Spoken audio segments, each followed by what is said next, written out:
प्रिय विद्यार्थियों, math classes में आपका एक बार पुनः स्वागत है। आज हम द्विघात समीकरण में पूर्ण वर्ग बनाने की विधि से हल ज्ञात करना सीखेंगे। पिछले वीडियो में हमने गुणनखंड विधि से द्विघात समीकरण को हल करना सीखा था। आज हम पूर्ण वर्ग बनाने की विधि, मैं यहाँ एक सवाल ले रहा हूं। द्विघात समीकरण है 2x² - 7x + 3 = 0। हम इसमें इसके कुछ स्टेप है, हमें उन स्टेपों को ध्यान में रखना है।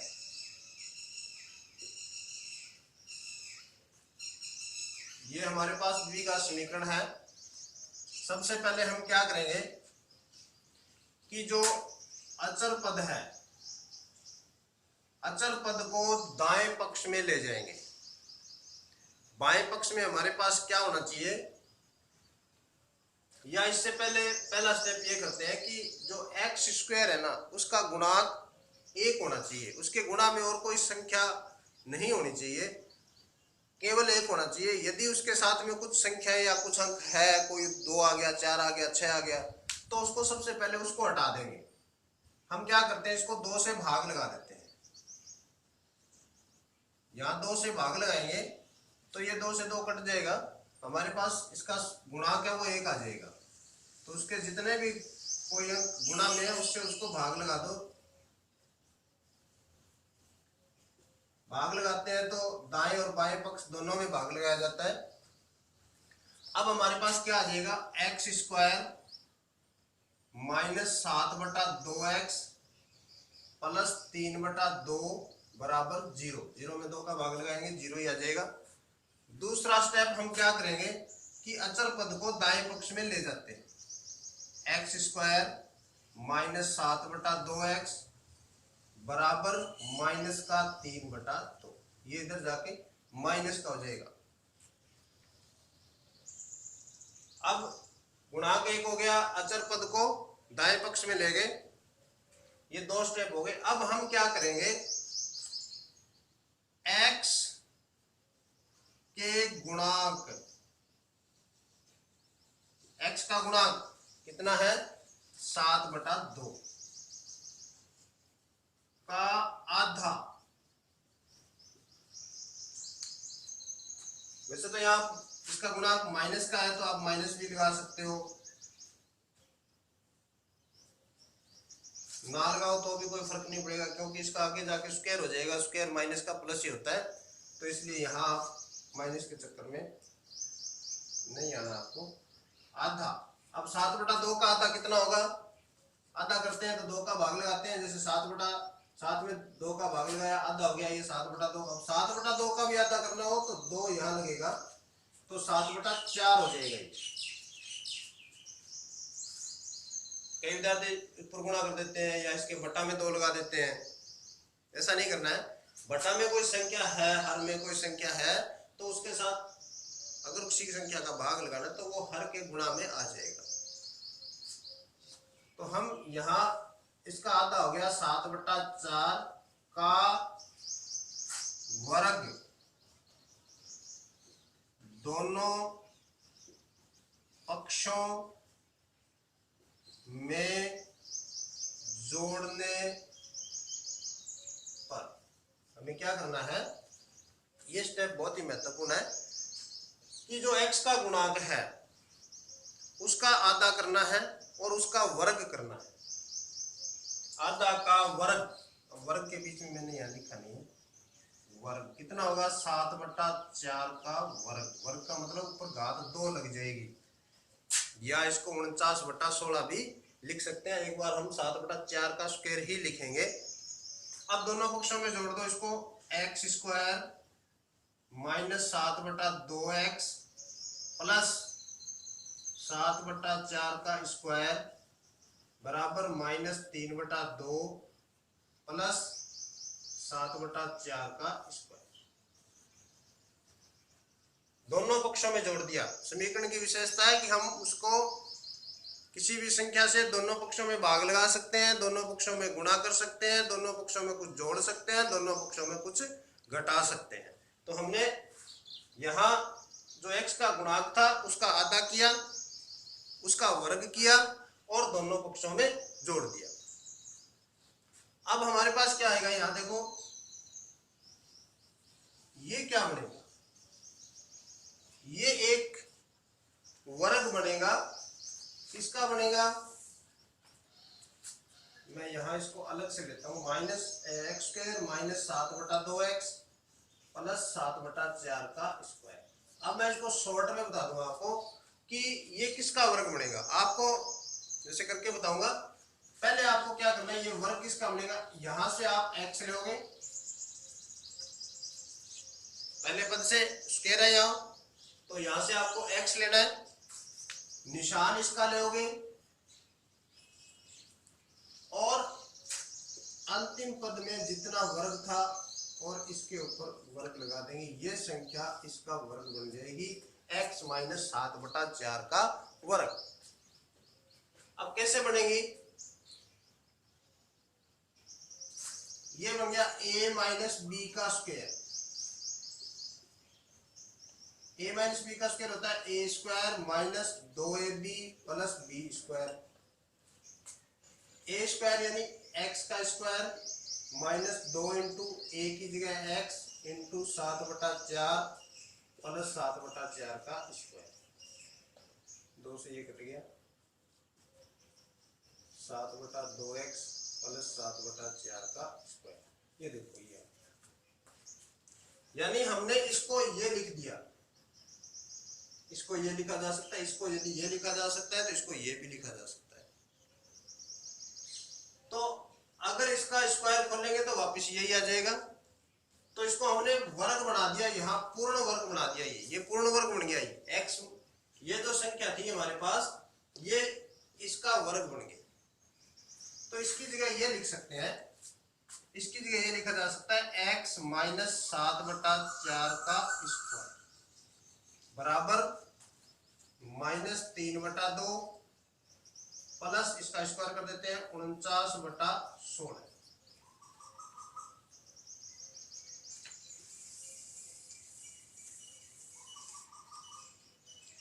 अब क्या करेंगे, इधर तो हमारे पास x माइनस 7/4 का स्क्वायर बराबर, इसको हल कर लेते हैं। यहाँ हमारे पास लघुत्तम आ जाएगा 16, 2 और 16 का लघुत्तम ज्ञात करेंगे, 16 आएगा। तो ये 2 का भाग लगाएंगे 16 में, 8, 8 का गुणा 3 से माइनस का 24 प्लस 16 का भाग 16 में 1 और ये आ गया 49।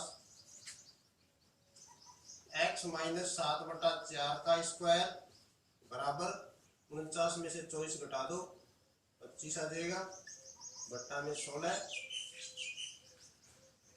अब ये स्क्वायर हम यहां से हटा देते हैं, दोनों तरफ वर्गमूल कर देते हैं।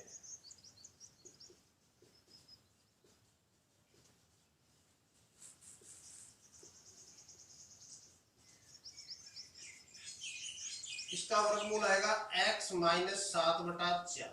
स्क्वायर का यदि वर्गमूल करते हैं तो स्क्वायर हट जाता है। जैसे 2 का स्क्वायर है उसका वर्गमूल करना हो तो 2 आएगा, 3 का स्क्वायर है उसका वर्गमूल करना हो तो 3 आएगा।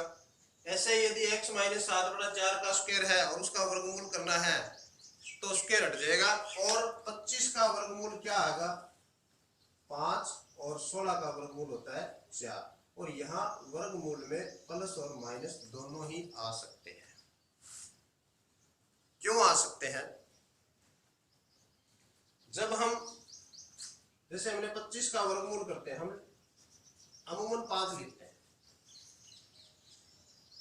लेकिन यहां आपको 25 का वर्गमूल होगा वो प्लस का भी 5 हो सकता है और माइनस का भी 5 हो सकता है। क्यों होगा, क्योंकि यदि आप प्लस 5 का स्क्वायर करते हो तो भी 25 आता है और माइनस 5 का स्क्वायर करेंगे तो भी 25 आएगा।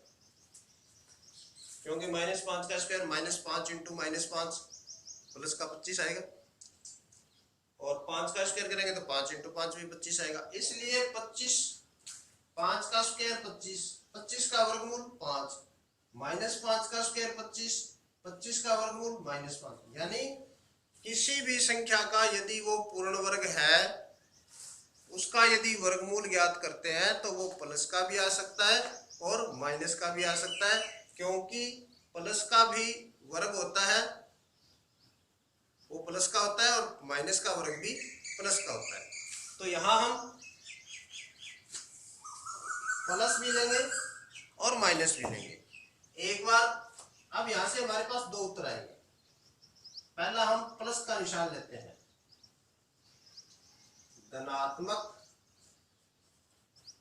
चिन्ह है लेने पर, धनात्मक लेते हैं पहले। x माइनस 7/4 बराबर 5/4, ये प्लस वाला दिया, इधर वाला नहीं। कई बार देखते हैं विद्यार्थी क्या करते हैं, यहां प्लस माइनस कर देते हैं, इसको यहां माइनस करना, उसको क्या धनात्मक लेना है तो ये इसको प्लस बना देते हैं। इधर वाले को तो वैसे ही पड़ा है, ऐसे नहीं है। हमारे पास यहाँ प्लस, ये जो वर्गमूल है ये प्लस का भी हो सकता है, माइनस का भी हो सकता है, इसलिए एक बार हम इसका प्लस लेंगे। इधर वाली संख्या तो दोनों में वही आएगी। अब x माइनस एक्स बराबर 5/4 और इसको इधर ले जाएंगे तो ये हो जाएगा प्लस का 7/4। अब लघुत्तम आ जाएगा 4 और ऊपर वाली संख्या वैसी की वैसी आ जाएगी, क्योंकि यदि हर में दोनों संख्याएं समान है तो ऊपर वाली संख्या वैसी की वैसी आ जाएगी। ये हो गया 12/4 और 12/4 होता है 3, तो x बराबर आ गया 3। एक मूल हमारे पास आ गया x बराबर 3। अब इसी प्रकार हम दूसरा मूल भी इसका ज्ञात करते हैं। दूसरा मूल कैसे ज्ञात करेंगे, अब हम ऋणात्मक चिन्ह लेंगे।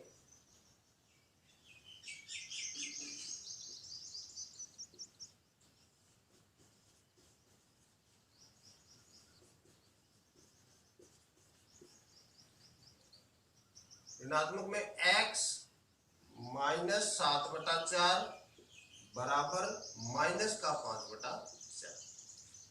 अब हम ये प्लस चिन्ह नहीं लेंगे, अब माइनस लगाएंगे इसके साथ। देखिए यहाँ x बराबर माइनस 5/4 और ये इधर आके प्लस का हो जाएगा, वही प्रक्रिया है, 4 लघुत्तम आ जाएगा, ये माइनस का 5 प्लस का 7। तो ये 7 में से 5 घटा देंगे, प्लस का 2 बच गया, 2/4 बराबर 1/2। ये दो मूल आ गए हमारे पास, कौन से, तो x का उत्तर आ जाएगा x बराबर 3 और 1/2। ये आंसर। ये थी हमारे पास विधि पूर्ण वर्ग बनाने की विधि। इसमें आपको स्टेप ध्यान में रखने हैं कि स्टेप में हम जैसे जैसे जो स्टेप बताया गया वैसे वैसे करते जाओगे, उत्तर आ जाएगा। अब मैं इसका एक और उदाहरण ले रहा हूं।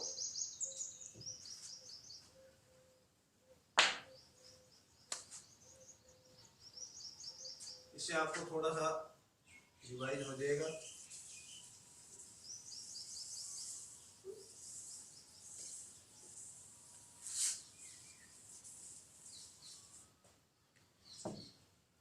ये उदाहरण है हमारे पास, 4x² प्लस 4√3 x प्लस 3 बराबर 0। हमें सबसे पहले क्या करना था, पहले स्टेप में x² का गुणांक है उसको 1 करेंगे, तो हम 4 का भाग लगा देते हैं यहाँ, 4x² प्लस 4√3x बट्टा में 4 प्लस 3/4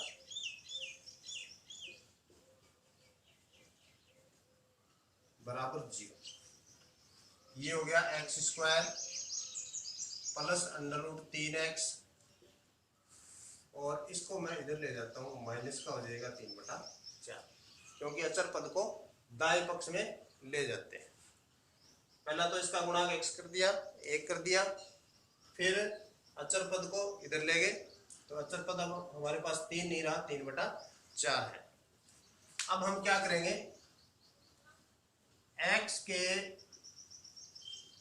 गुणांक √3 का आधा कितना होगा, √3/2 का वर्ग √3/2 का स्क्वायर, दोनों पक्षों में जोड़ने पर क्या करना है, x का गुणांक √3 का आधा √3/2 का वर्ग √3/2 का वर्ग, दोनों पक्षों में जोड़ देते हैं, x² प्लस √3x प्लस √3/2 का स्क्वायर बराबर -3/4 प्लस √3/2 का स्क्वायर। ये किसका वर्ग बनेगा, x लेना है आपको, निशान ये लेना है, और √3/2 और इसका ये वर्ग बन गया, a + b का स्क्वायर बना दिया यहाँ। अगर इसको हम खोलेंगे तो यही आएगा, बराबर -3/4 प्लस √3 का वर्ग 3 और 4 का वर्ग 2 का वर्ग 4। √3 का वर्ग होता है √3 गुणा √3, और √3 को √3 से गुणा करेंगे तो 3 आ जाएगा, √ हट जाएगा। x प्लस √3/2 का स्क्वायर बराबर 0। 3/4 प्लस का है, 3/4 माइनस का है, कट गया दोनों, बराबर में 0 आ गया। अब हम इसका वर्गमूल नहीं करेंगे क्योंकि बराबर में 0 आ गया, तो यदि हम इसका वर्गमूल करते हैं तो 0 का वर्गमूल 0 होता है, 0 का वर्गमूल 0 ही होगा, प्लस माइनस नहीं होता, प्लस ही होता है। 0 का वर्गमूल प्लस होता है, 0 माइनस का नहीं होता है कभी भी। तो हम इसको क्या करते हैं कि इसको गुणनखंड के रूप में लिख देते हैं, x प्लस √3/2 और x प्लस √3/2 बराबर 0। देखो x प्लस √3/2 का स्क्वायर को कैसे लिखते हैं, स्क्वायर का मतलब होता है 2 बार गुणा, तो हम इसको वापस इसका गुणनखंड कर दिया, अभी x प्लस √3/2 x प्लस √3/2, जैसे हम लिखते हैं ना 2 का स्क्वायर बराबर 2 गुणा 2, ऐसे इसको लिख दिया, बराबर में 0। अब दो संख्याओं का गुणा 0 कब होता है, या तो ये 0 होगा या ये 0 होगा। x प्लस √3/2 बराबर 0 या x प्लस √3/2 बराबर 0, या तो इसके बराबर 0 या इसके बराबर 0। तो यहां से आएगा x बराबर -√3/2, और यहां से भी दोनों समान आए,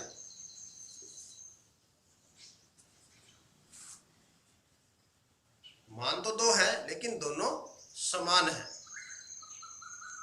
तो इस प्रकार से हम पूर्ण वर्ग बनाने की विधि से द्विघात समीकरण को हल करते हैं। अब यहां समान आ गए दो मूल, पिछले में क्या आया था, दोनों मूल अलग अलग आए थे। तो ये जो मूलों की प्रकृति है, आगे पढ़ेंगे उसमें आएगा कि मूल है द्विघात समीकरण के किस किस प्रकार के हो सकते हैं, समान हो सकते हैं, असमान हो सकते हैं।